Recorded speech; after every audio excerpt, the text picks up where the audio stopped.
Bé, estem fent un programa més de la ràdio de l'Agència de Comunicació Intercultural Ítaca, mitjà que treballa conjuntament amb la xarxa Barcelona Antirumors. I avui som a la seu de Farmamundi i estem fent un programa més d'un espai que es diu Sembrando Voces, Cosechando Derechos. I aquest seria el tercer programa d'aquest cicle de programes en el que parlarem de los derechos sexuales y reproductivos de las mujeres en Amèrica Central. Aquest programa forma part del projecte Connectant els drets sexuals i reproductius de les dones centroamericanes i compta amb el suport de l'Agència Catalana de Cooperació. En esta ocasió el programa és un programa molt especial perquè tenim amb nosaltres la visita de dues defensores de Centroamèrica, aquí a Catalunya. Elles han estat treballant en l'elaboració d'una agenda comú d'incidència que per la situació de repressió en aquests drets viu ara a Centroamèrica. Malauradament parlarem amb elles sense que elles puguin dir qui són, doncs utilitzarem dos noms ficticis. Parlarem en aquest cas de la Noemí y de la Antonia. Gracias. Gracias por estar aquí, gracias por viajar tantos kilómetros para dar a conocer todo el trabajo que están haciendo. En programas anteriores, con otras compañeras también de El Salvador, Nicaragua y Honduras, hemos estado identificando la situación de los derechos sexuales y reproductivos en la región. Como hemos hablado en programas anteriores, junto a otras compañeras que vienen de Centroamérica, hemos estado identificando la situación de los derechos sexuales y reproductivos en la región. En este caso, ¿cuál sería la situación de estos derechos para las niñas y mujeres en Centroamérica? Sabemos que existe mucha represión y nos gustaría saber cuál es la situación. La situación que hay en Centroamérica para las niñas, jóvenes y adolescentes es un poco compleja en el sentido de que no se está garantizando el derecho de la educación sexual y reproductiva, ¿verdad? Y la prevención de estas violencias, porque recordemos que existe la violencia sexual, ¿verdad? Las agresiones, la violencia psicológica y todas estas secuelas que vienen quedando, ¿verdad? De todas esas violencias que atraviesan nuestros cuerpos. Que no hay acceso a los métodos anticonceptivos, ¿verdad? De manera gratuita, de manera accesible, valga la redundancia, ¿verdad? No es lo mismo una mujer que está en una zona rural como en una zona urbana, ¿verdad? Y eso le complica también a las mujeres jóvenes y adolescentes poder tener una salud sexual integral y la garantía de los derechos sexuales y reproductivos, porque entre menos información tengas para poder cuidar tu cuerpo, para poder prevenir esas enfermedades de transmisión sexual como el VIH, como el papiloma y todas las ITS que existen, ¿verdad? Es importante que tengamos información adecuada, información oportuna, ¿verdad? Orientación también por el personal médico, una atención de calidad, y eso no se está viendo en Centroamérica. Ahí tenemos también cómo se está luchando por la despenalización del aborto, que es algo que está muy difícil porque en todos nuestros países tenemos leyes restrictivas, ¿verdad? Leyes en las que hay que reconocer que vivimos en unas culturas machistas, patriarcales, altamente con sesgos religiosos, ¿verdad? Porque en nuestros países predomina la religión católica, la religión evangélica y otras que también transgreden los cuerpos de las mujeres, partiendo de que, por ejemplo, hay que tener los hijos que Dios quiera, ¿verdad? Partiendo de que el aborto no puede ser permitido, ¿verdad? Porque es la vida. Entonces hay muchas leyes restrictivas, posicionamientos de presidentes en los que han dicho no vamos a dar ningún voto o ninguna política que conlleve a transgredir la vida desde la concepción. Entonces también políticas en las que se focalizan en atender al producto, ¿verdad? Y no a las mujeres que tienen que sufrir un martirio, como por ejemplo los casos emblemáticos que hay en Centroamérica, como uno del caso de Beatriz, ¿verdad? ¿Qué significaría para estos países? Pues poder, es un caso que se ha llevado, para poner en contexto, ante la Corte Interamericana de Derechos Humanos por una mujer que padece una enfermedad y que ella no pide, ¿verdad?, poder interrumpir por salud, ¿verdad?, por esa causal, y no le es permitido. Nunca le dan una respuesta a esta mujer para poder ella acceder a eso, y al final termina teniendo a este producto y tuvo que sufrir un martirio, ¿verdad? Entonces ese proceso, Beatriz ya murió, pero se espera que en los próximos días, en los que ya la Corte pueda dar un fallo y que ese fallo sea favorable para Beatriz, para una justicia restaurativa y para que marque un hito de precedente para las mujeres latinoamericanas y centroamericanas con el tema de la despenalización del aborto y nuestro derecho a decidir. Así que es muy importante, y creo que los derechos sexuales en Centroamérica tienen también poner el ojo. ¿Cuántas niñas están siendo abusadas sexualmente? ¿Cuántas niñas están siendo madres adolescentes? Y vemos casos muy representativos en los que no se les está garantizando ni educación, ¿verdad?, solo represión a las mujeres, aparte de la violencia que ya se vive, ¿verdad?, las distintas violencias, la violencia psicológica, la violencia simbólica, ¿verdad?, que ha habido en nuestros países y que sigue habiendo, que el capitalismo se sigue lucrando de los cuerpos de las mujeres, ¿verdad?, y cómo influye en una sociedad y no deja el avance para que los derechos sexuales y reproductivos sean garantizados a las niñas, a las jóvenes y a las adolescentes, incluso a las mujeres mayores.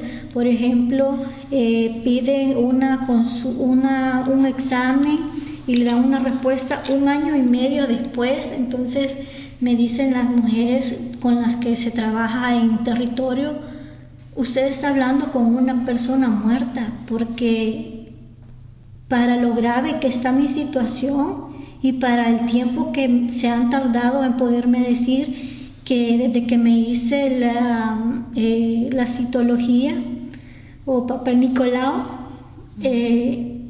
ahora me han dicho que estoy muy grave, pero me hice la prueba hace 1 año y medio. Entonces ahí vemos también la negligencia que hay en el sistema médico y la deuda que tienen estos gobiernos, ¿verdad?, y los estados para poder garantizar el acceso a la salud, una salud integral, una salud sexual oportuna, ¿verdad?, para que ellas puedan decidir, informarse y prevenir, que es algo muy importante, porque ¿por qué no trabajar el problema antes de que exista el problema, sino hasta que el problema ya está instalado? Cuando las enfermedades ya de repente son incurables, cuando las niñas ya se les ha truncado su proyecto de vida, su psicología está siendo muy afectada también por las agresiones, por la falta de oportunidades que tienen para poder incluso informarse sobre un tema tan fácil como es el sexo, género, y cómo el tema de la diversidad también lo siguen satanizando, ¿verdad? Eso quizás es un poquito de contexto en cómo las mujeres centroamericanas todavía seguimos en esas luchas, y que son luchas en las que no las podemos ganar solas, que debemos de trabajar en colectiva. Gracias, Noemí.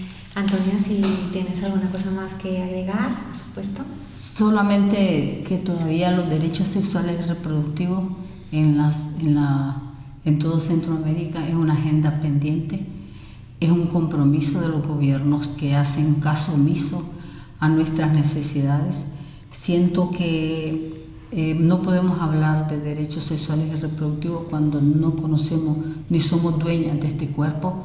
Otros deciden por nosotras, desde el hombre, desde el novio y hasta que llegamos adultas, deciden los hijos por nosotras. Entonces nosotras las mujeres, mientras no tengamos esta educación, esta formación de que nos permitan decidir a nosotras, seguirán otros haciéndolo por este cuerpo. Y hablando de derechos sexuales reproductivos, si hay femicidios, que en nuestra zona, o sea, con la población de que son en Centroamérica, en los diferentes países, la cantidad de mujeres que han sido asesinadas por su pareja y cómo quedan en impunidad.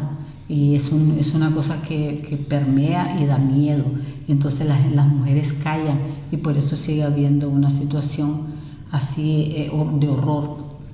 Para mí otra cosa que mencionar es toda la parte de cuando decimos de que las niñas, a mí por ejemplo me llega al alma el que hayan adolescentes embarazadas, pero que hayan niñas con 12 años, con 13 años, y que no se haga nada. Esa es una de las cosas que siento, que los derechos sexuales y reproductivos de las mujeres están inalcanzables en ese sentido. No digo que en Centroamérica sea.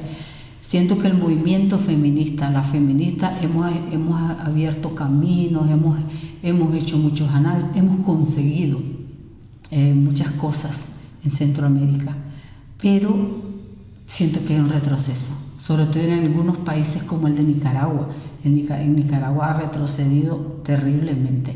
O sea, ya que ya no se puede, tengo conocimiento que ya no se puede decir nada, no se puede protestar, no se puede pedir que te atiendan de calidad, de calidez, de que sea un derecho en tu salud. Eso ya no se puede ni siquiera eso. Entonces comparto totalmente lo que ha dicho Noemí, y que es de todo de Centroamérica, y la cantidad de hombres que son los que están haciendo toda esta parte del machismo y del patriarcado, y que muchas veces nuestros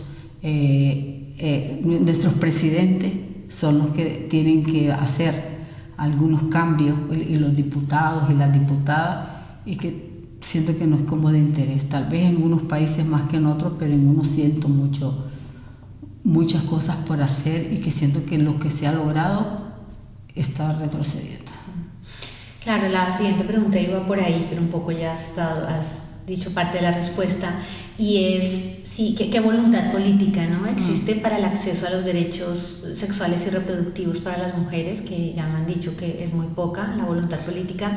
Pero entonces la pregunta podría ser si pudiera cambiar el panorama, ¿no?, por dónde se podría comenzar, ¿no?, en este cambio de voluntad política. ¿Qué sería, por ejemplo, como lo más urgente que tendría que cambiarse? O sea, para mí en algunos países, según el gobierno y la apertura que tenga, de escuchar a las mujeres, de preguntarle a las mujeres cuáles son nuestras necesidades, y de preguntar, de hacer pues de alguna manera partícipe. Pienso que sí se podrían lograr cosas en algunos países que analizan también la situación de lo que está pasando, pero en otros, como por ejemplo en el que escucho, que van en camino a cosas que se han logrado, como que están, como en el caso de El Salvador, por ejemplo, que hay cosas que ya están haciéndolo como prohibiendo, como amenazando, como persiguiendo, que no se estaba dando. Entonces como que se copian los gobiernos para hacerlo, pero se copian para hacerlo malo, no para ir en beneficio de una población, y sobre todo de las mujeres y de la niñez, que somos la mitad de la población y que representamos las mujeres movemos el mundo, las mujeres somos muy importantísimas y muchas veces pues no se nos toma en cuenta, pero si hay apertura se pueden lograr, es muy fácil, sí, muchas cosas de las que es muy fácil que se nos puedan conceder muchos derechos de que de alguna manera los vamos logrando con el movimiento, con la lucha feminista, pero siento que a veces retrocedemos. Y no es por repetirlo, pero es una cosa que te da impotencia de algunas cosas que pasan, sinceramente. Podría decir que es importante que se retomen las políticas, las leyes, porque en estos países hay leyes en las que habla sobre la prevención de la violencia, como la ley en El Salvador, que es la ley integral para la prevención de violencia contra las mujeres.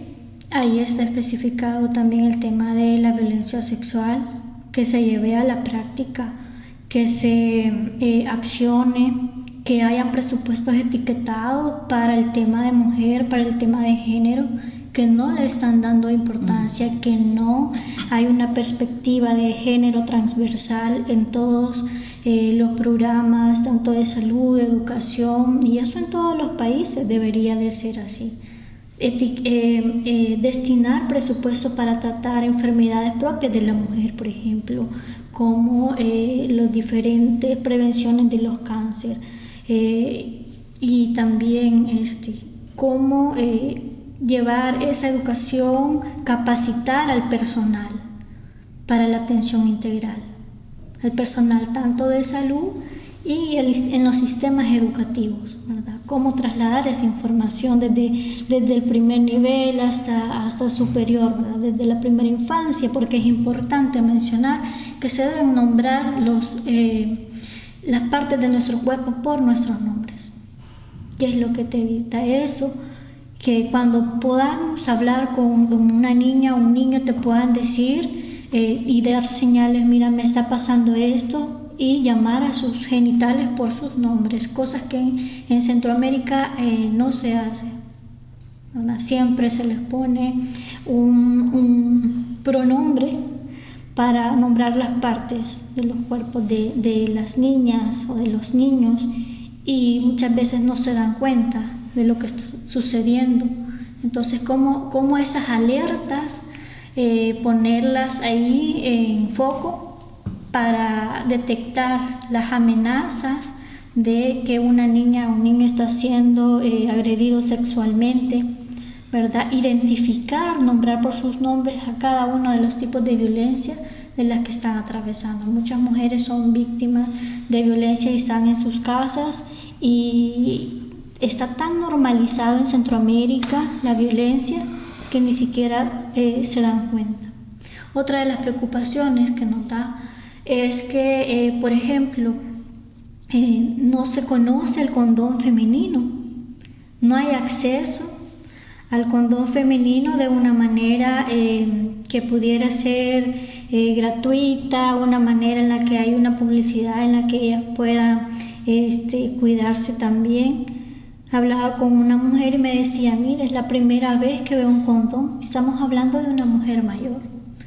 Entonces, si ella no lo conoce, imagínate una adolescente, ¿verdad? O una joven que está en su edad reproductiva, no tener acceso, no conocer los métodos de planificación, de prevención. Cuán importante es que eso también se lleve a poner en práctica, no solamente mercantilizar con nuestros cuerpos, sino más bien darnos esas herramientas para poder accionar, prevenir y denunciar esas cosas que están pasando, que se ven en un ámbito privado. ¿Cómo lo sacamos? Otra de las cosas importantes en el tema de derechos sexuales que tiene que ver es la atención integral en salud emocional y autocuidado. Si a las mujeres solo nos ponen en Centroamérica que tienen que lavar, barrer, hacer la comida, cosas estereotipadas, y que somos las del cuido, pero ¿quién nos cuida a nosotras? ese tipo de cosas y todo lo que, esas cargas emocionales y esos patrones que se van repitiendo y repitiendo del machismo y el patriarcado, cómo influyen y transgreden también de una generación a otra generación. Deberían de cambiar esas cosas.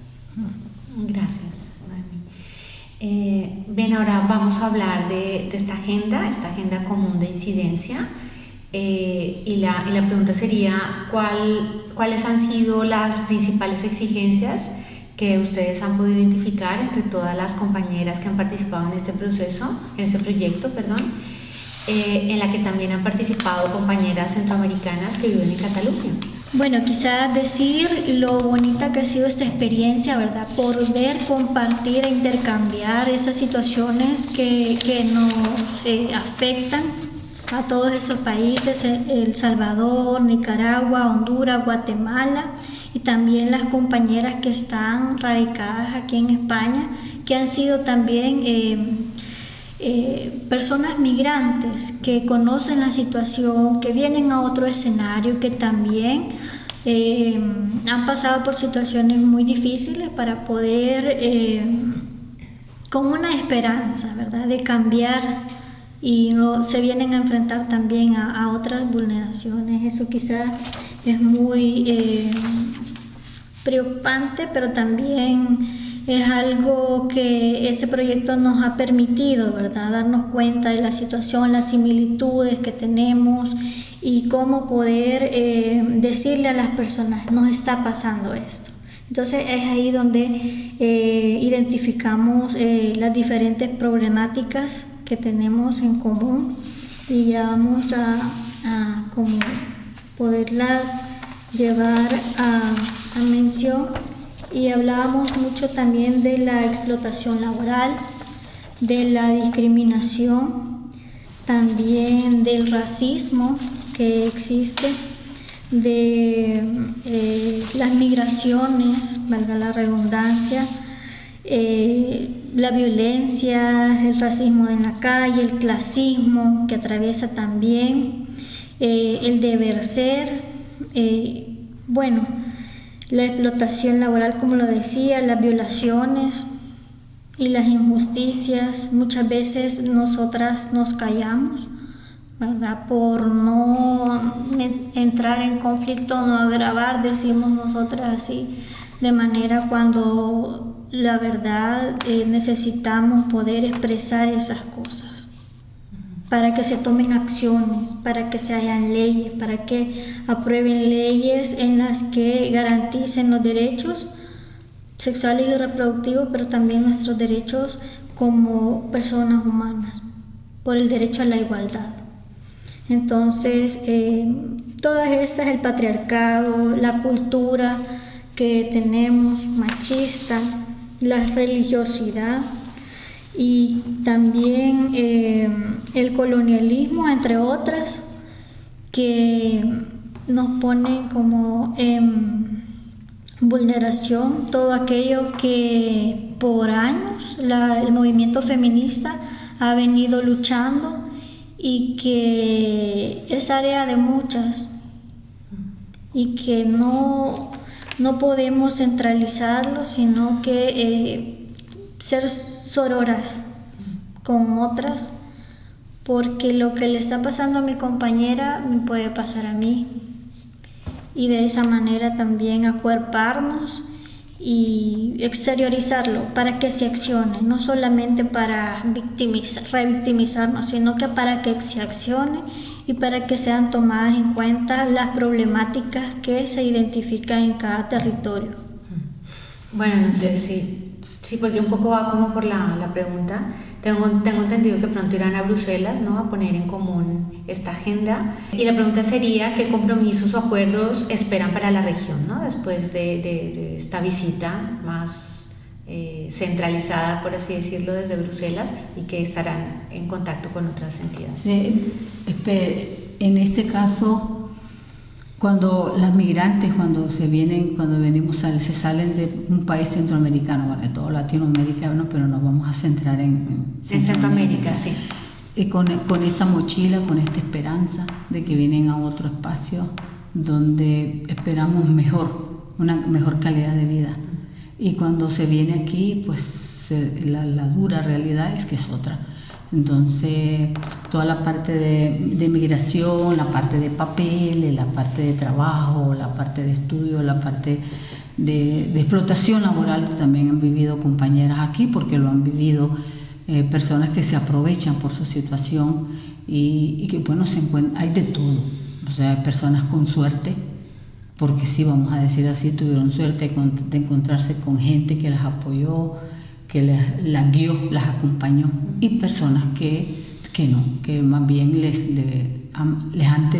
han sumado a ellas testimonios para toda su vida, de las cosas que les han pasado y que hemos hablado con compañeras de que están aquí y que les ha pasado. Entonces, es una de las cosas que se pide, por eso, que se revise toda la cuestión de migración, que haya personas, que haya un espacio de denuncia para que puedan ser recibidas por compañeras feministas, que se les revise la parte de estudio, de que puedan acceder también a otros puestos de trabajo.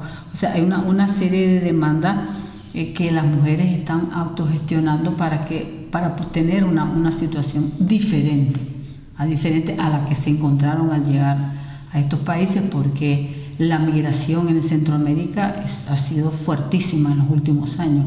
O sea, de emigrar a Estados Unidos, a Costa Rica, por ejemplo, en Centroamérica, Salvador, Nicaragua, Nicaragua y El Salvador pienso que viajan bastante a Costa Rica. Después tenemos los Estados Unidos y después tenemos, y España ha ocupado un lugar.